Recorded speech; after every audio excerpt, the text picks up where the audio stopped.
Hello everyone, I am Anand. और आज हम देखेंगे लीड कोड का सवाल। Minimum number of vertices to reach all nodes. इसमें क्या कहा गया है कि ये मिनिमम नंबर ऑफ वर्टिसेस क्या हो सकता है ग्राफ में, जिससे कि सारे नोड पहुंचे जा सकें।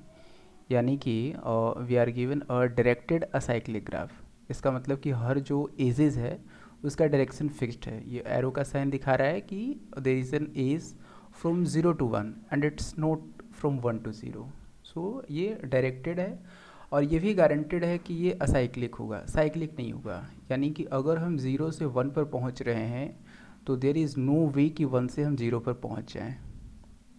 अब इस असाइक्लिक होने की जो इसकी क्वालिटी है हमारे यूज़ में आएगी, बट पहले हम पूरा सवाल पढ़ लेते हैं।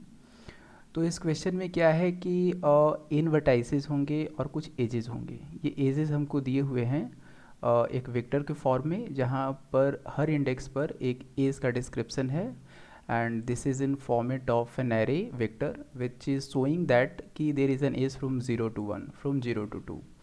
तो अगर आप मैप कीजिए इस इनपुट को इस पिक्चर के साथ, तो आप पाएंगे कि 1 2 3 4 5, यहाँ पर 5 एजेस आपको दिखेंगे, 1 2 3 4 5।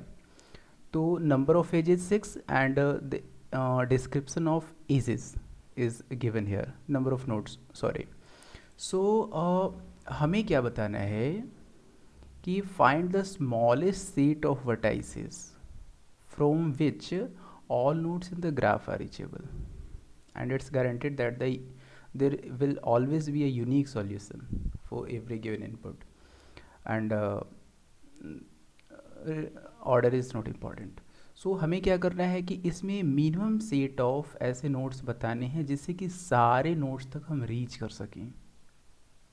जैसे इसका आउटपुट 0 3 है, तो 0 से देखिए हम 0 को तो पहुंच ही सकते हैं, 1 और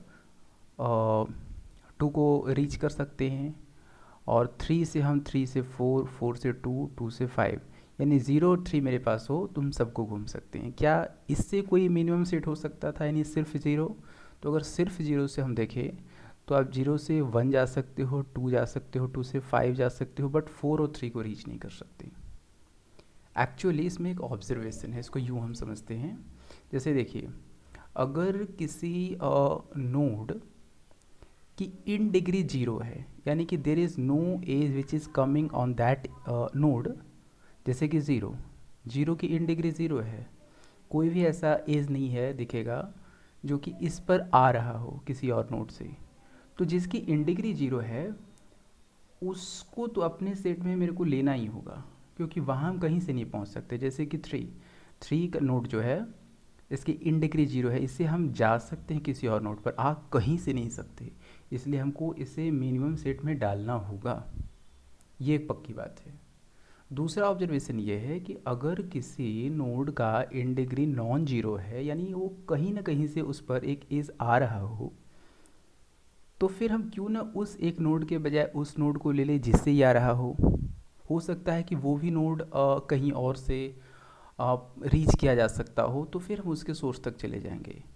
तो कुल मिला के आप पाओगे कि अगर हम सिर्फ उन नोड्स को कैलकुलेट कर लें, उनको अपने सेट में डाल लें जिनकी इन डिग्री 0 है, तो it's guaranteed that we will reach all the nodes available in the graph. और ये दिया हुआ है कि जो आंसर होगा, it's guaranteed that there will always be a unique solution. इसका मतलब अगर हम ये चीज़ इनको पूरा ट्रैवर्स करते हुए पता कर लेंगे कि इनकी इन डिग्री 0 है, तो वही हमारा आंसर होगा, क्योंकि उन जीरो से हम बाकी सब पर रीच कर जाएंगे, क्योंकि जिनका 0 नहीं है उन पर तो हम कहीं ना कहीं से पहुंच रहे हैं। अगर 5 में कहीं से आ रहा है एरो, तो इसका मतलब ये हम इसके सोर्स को कंसिडर कर सकते हैं, बट अगेन सोर्स में भी कहीं से इंक्लाइन हो रहा है केस, तो उसके सोर्स तक चले जाएंगे। तो इस कंडीशन में आप पाओगे कि 0 3 की इन डिग्री 0 है। इन डिग्री मतलब number of edges which is coming to that node, तो इसका आउटपुट 0 3 है। तो अगर इस आइडिया को हम इम्प्लीमेंट करें तो इसे हम यूँ कर सकते हैं।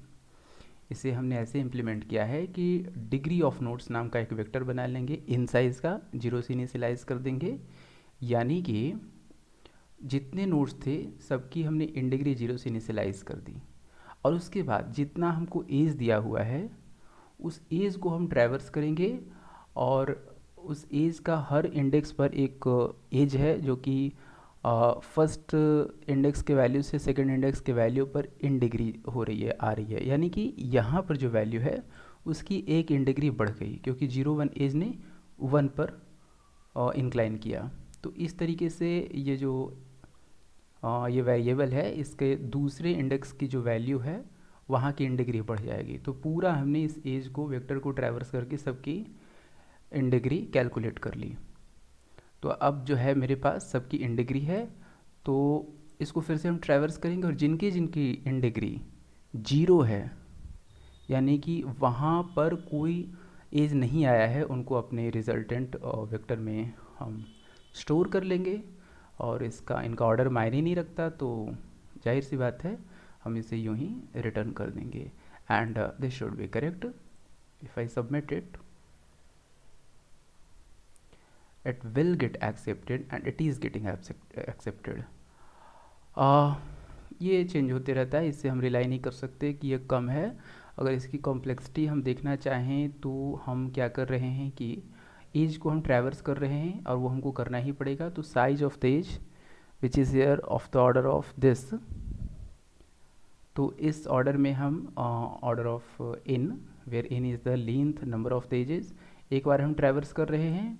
उसके बाद फिर से हम नंबर ऑफ नोट्स जितने हो सकते हैं which is again of the order of this. तो कुल मिला के हमारी कॉम्प्लेक्सिटी लीनियर ही है, which is the minimum possible complexity. और अगर स्पेस की बात करें तो हम एक एडिशनल वेक्टर ले रहे हैं which is again of order of in. So I assume I am sufficiently confident that there won't be any less complexity space wise or time wise, so this should be a good enough solution for this question। so thank you for watching this video। और अगर आप चाहते हैं कि मैं leet code के सभी questions का आंसर बना दूं, सॉल्यूशन बना दूं हिंदी में, तो please consider subscribing the channel. Thank you so much for watching this video. Thank you so much.